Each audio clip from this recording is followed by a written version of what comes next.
क्या आपको 2011 का इंडिया वर्सेस श्रीलंका का वर्ल्ड कप याद है? उसमें एक खिलाड़ी जिसने चोट लगने के बावजूद भी 97 रनों की एक शानदार पारी खेली। अपनी पारी के दौरान एक श्रीलंकाई फील्डर से टक्कर के बाद उन्हें चोट लग गई, लेकिन चोट के बावजूद भी उन्होंने बल्लेबाजी जारी रखी और भारत को मिले लक्ष्य का पीछा करने में एक अहम भूमिका निभाई।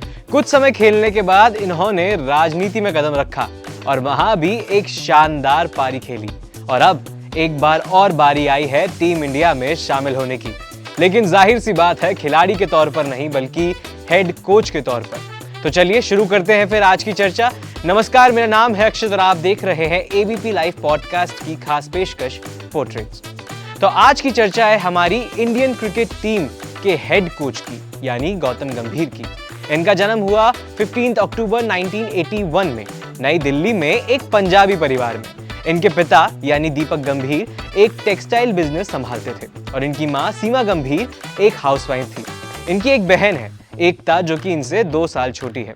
गौतम के ग्रैंडफादर पाकिस्तान के पंजाब में मुल्तान शहर से दिल्ली आए थे और जब गौतम 18 दिन के थे तब उनके मैटरनल ग्रैंड पेरेंट्स ने उन्हें अडॉप्ट कर लिया था और तब से ये उन्हीं के साथ रहे। गौतम ने करीबन 10 साल की उम्र से क्रिकेट खेलना शुरू कर दिया था। इन्होंने अपनी स्कूलिंग दिल्ली के मॉडर्न स्कूल से करी और दिल्ली यूनिवर्सिटी के हिंदू कॉलेज से अपनी ग्रेजुएशन करी। 90s में गौतम अपने मामा पवन गुलाटी के साथ रहते थे और वहीं से उन्हें क्रिकेट का चस्का चढ़ा और वो अपने मामा को खुद का गुरु मानने लगे, क्योंकि उन्होंने गौतम का हर जगह साथ दिया। गौतम का क्रिकेट के लिए जज्बा देखकर उनके मामा ने उन्हें प्रोफेशनल क्रिकेट सिखाने का फैसला किया और उनके कोच बने लाल बहादुर शास्त्री एकेडमी के संजय भारद्वाज और राजू टंडन। और गौतम को साल 2000 में बेंगलुरु में राष्ट्रीय क्रिकेट एकेडमी के पहले बैच के लिए चुना गया था। फिर 2003 में उन्होंने बांग्लादेश के खिलाफ अपना पहला एक दिवसीय अंतर्राष्ट्रीय यानी वनडे इंटरनेशनल मैच खेला और उसके अगले साल गौतम ने अपने पहले टेस्ट मैच में ऑस्ट्रेलिया का सामना किया। जब गौतम टेस्ट टीम से बाहर थे तब उन्होंने बहुत से ओडीआई मैचेस खेले साल 2005 से 2007 तक। हालांकि गौतम को 2007 के वर्ल्ड कप के लिए नहीं चुना गया था।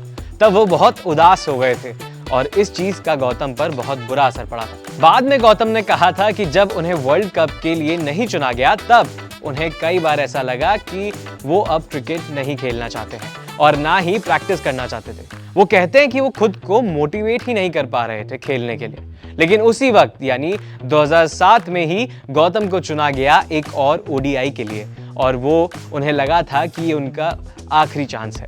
वो टूर था इंडियाज 2007 टूर ऑफ बांग्लादेश।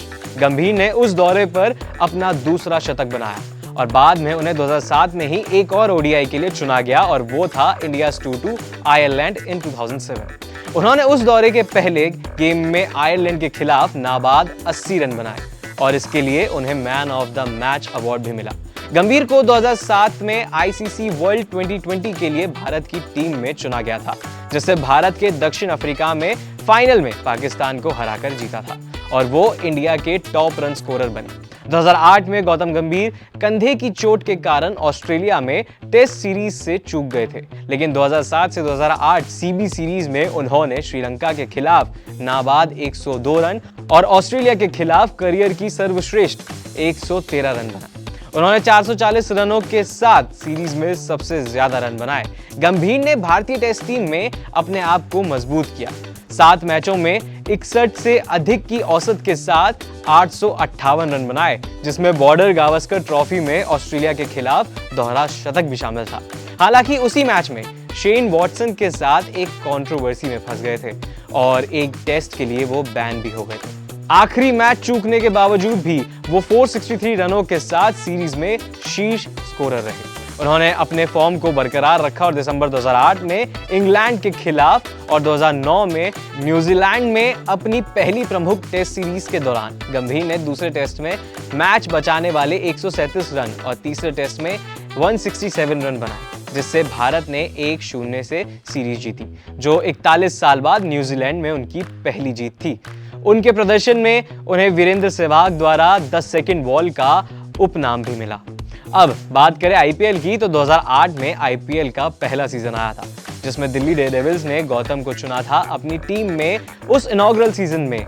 ये सेकंड हाईएस्ट रन स्कोरर थे। इनके परफॉर्मेंस के लिए इनको 2010 के आईपीएल के सीजन में इनको दिल्ली डेयरडेविल्स का कैप्टन बना दिया था। फिर आया वो दिन जब 2011 में गौतम की शादी हुई नताशा जैन से, जो कि एक बिजनेस फैमिली से बिलोंग करती है।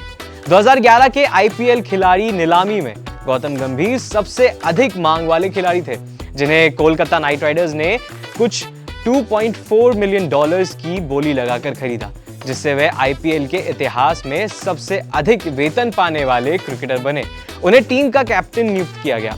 गंभीर की कप्तानी में कोलकाता नाइट राइडर्स ने पहली बार आईपीएल प्लेऑफ के लिए क्वालिफाई किया था और चैंपियंस लीग 2020 में भी जगह बनाई थी। 2012 में उन्होंने अपनी टीम के 9 में से 6 अर्धशतक बनाए और आईपीएल के इतिहास में 2000 रन पार करने वाले केवल दूसरे खिलाड़ी बने और टूर्नामेंट के सबसे अधिक रन स्कोरर भी बने। उन्होंने 2014 में किंग्स 11 पंजाब को 3 विकेट से हराकर नाइट राइडर्स को दूसरा खिताब दिलाया। 2016 और 2017 सीजन में उन्होंने कोलकाता नाइट राइडर्स को प्लेऑफ में पहुंचाया और वहां सबसे अधिक रन स्कोरर भी रहे। 27 जनवरी 2018 को आईपीएल नीलामी में उन्हें दिल्ली डेयरडेविल्स ने 2.8 करोड़ में खरीदा और कैप्टन नियुक्त किया। 22 नवंबर 2023 को उन्हें आगामी आईपीएल सीजन के लिए अपने पूर्व IPL team Kolkata night Riders का मेंटर नियुक्त किया गया। ये तो था इनके आईपीएल करियर का।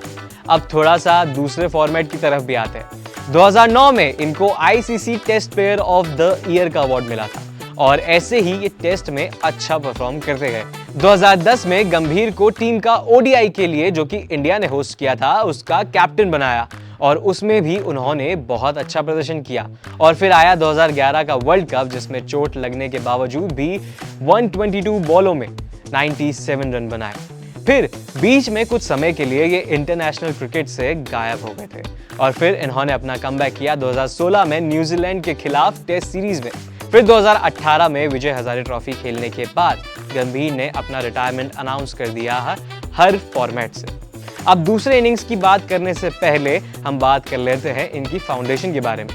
जी हाँ, शहर में कोई भूखा ना सोए, इसलिए इन्होंने गौतम गंभीर फाउंडेशन खोला साल 2014 में दिल्ली में। अब आते हैं इनकी दूसरी इनिंग्स के ऊपर, यानी राजनीति। 22 मार्च 2019 में अरुण जेटली और रविशंकर प्रसाद की उपस्थिति में गौतम गंभीर ने भारतीय जनता पार्टी ज्वाइन की। इनको आम आदमी पार्टी की कैंडिडेट अतिशी ने एक डिबेट के लिए चैलेंज किया जब ये ईस्ट दिल्ली से कैंडिडेट थे। तब इन्होंने उनके चैलेंज को एक्सेप्ट ही नहीं किया और कहा कि मैं धरने और डिबेट्स में विश्वास नहीं रखता। और गौतम ने करीब 6.5 लाख वोट से जीत हासिल की थी। गौतम ने बहुत से काम भी किए, जैसे इन्होंने गाजीपुर लैंडफील्ड के लिए इनिशिएटिव्स लिए और कोविड के समय में अपनी 2 साल की सैलरी डोनेट भी कर दी। विमेन सेफ्टी के लिए इन्होंने सीसीटीवी कैमरास भी लगाए और 2 मार्च 2024 में गौतम ने राजनीति से विदा ली और अब ये वापस शामिल हो चुके हैं टीम इंडिया में बतौर हेड कोच। तो ये थी बात गौतम गंभीर की। अगर आपको भी जानना हो ऐसे ही किसी व्यक्ति के व्यक्तित्व के बारे में, हमें कमेंट्स में जरूर बताएं। मिलेंगे अगले एपिसोड में, जानेंगे ऐसे ही किसी व्यक्ति के व्यक्तित्व के बारे में। धन्यवाद।